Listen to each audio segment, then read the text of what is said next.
Hello, Jeff Kashiwa here. I just finished watching Jay Metcalf's BetterSax.com wireless sax mic shootout and was inspired to get one of the units that he talked about. So I purchased it, just came today. It's called the Nux Nux B-6 wireless unit. Very small, as you can see. This is the whole unit here. And the coolest thing is that it comes with a case that holds the transmitter, the wireless mic, and the receiver. And it can also charge those units. Pretty impressive. And here's that case.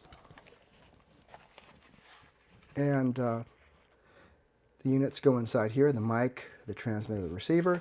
And also, it's like an AirPod case. It actually has a battery inside that will charge those units even when it's not plugged in. But it does have a USB-C cable there, so you can charge the case and the units also. Pretty slick system. How does it sound? Well, we're going to get to that. Right now, I've got it on my Alto, and the unit itself has an interesting concept. It has 3 different EQ profiles. You can't really see it in these bright studio lights, but right now this is green right here, this cuff. And if I press it once, it turns red for the soprano setting, and again it turns sort of a yellowish color for the tenor setting, and then back to green. So it cycles through the different EQ settings. I do hear a difference when I play them. I don't know if it's the right setting. It's kind of an interesting concept, but we'll see how it goes. So I'm noticing that the 2.4 gigahertz system, when I get it next to my lavalier mic, it sort of has a high ringing sound, which might be problematic if you have a lavalier on stage. I don't know. I don't. But if I turn the unit off, it goes away. So that's something to consider.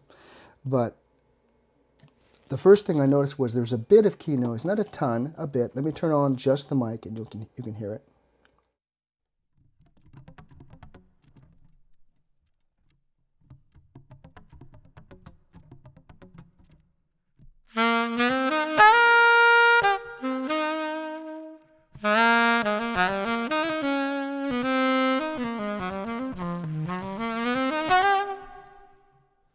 Okay, to eliminate some of the key noise rumbling, I'm cutting like 250, 275 out by a little, not by a lot, just to minimize it, to make it not so noticeable. So let's see what that sounds like.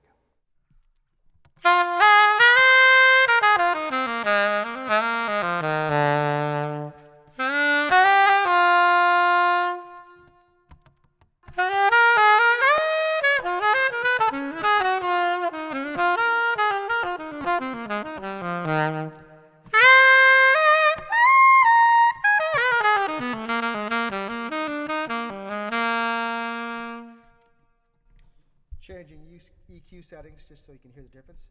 This is the red setting.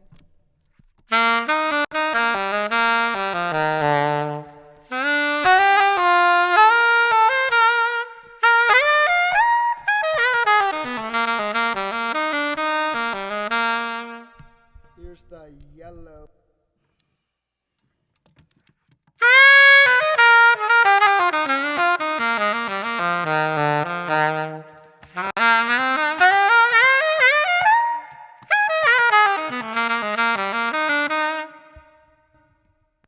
To the green setting.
a very non-scientific, approximated comparison.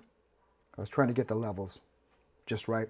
Between the new Nux B6, the, what was next? The SD Systems STM99, the DPA 4099, and the tried and true Shure Beta 98H. All right, a few quick closing comments regarding price. The most expensive mic that I tried today was the SD Systems STM99. It comes with a Canon plug, a mic pre, that goes from mini XLR to regular XLR. So you can hardwire it, and it sounds fabulous when you do that. It's phantom powered. These are $1,250 US. So they're pretty expensive, but it's a very high quality mic. The DPA microphone is about half that. It's $620. And I'm not using the clip that came with the DPA. I didn't like that clip. It was kind of hard to switch horns with. So I'm actually using the SD Systems clip, which will work with the DPA. You just have to thread your cable in through the opening here, and it holds on just fine. And you can purchase the SD System clips from the SD Systems website if you're interested, for all you DPA users. It's a very fine microphone. I like the weight of it. It's very light.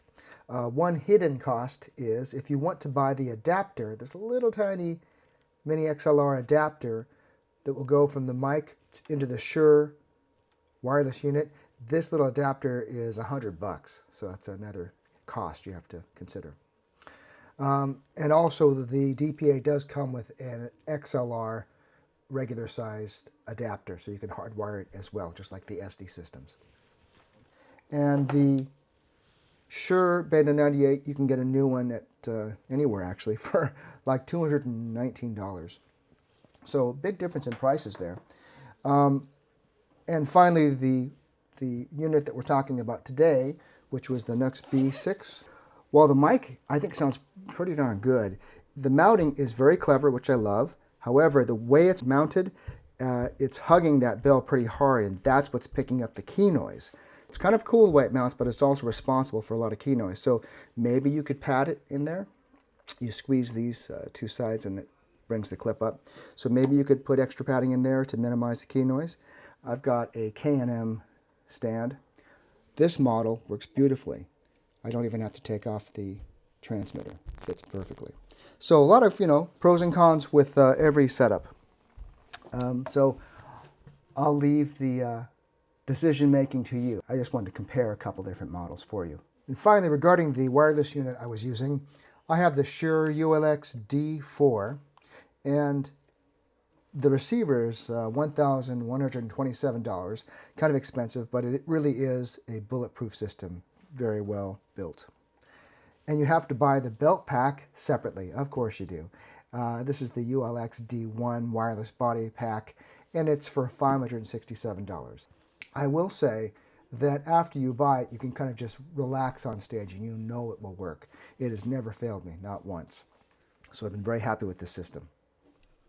Sorry to throw a bunch of numbers at you, but I thought it was important to see, quality versus what you're spending, and you can kind of make your own decisions that way. So thanks for watching, and I'll report back to you as soon as I give the B6 a little more time in the field, so to speak, and see how it does. All right, take care.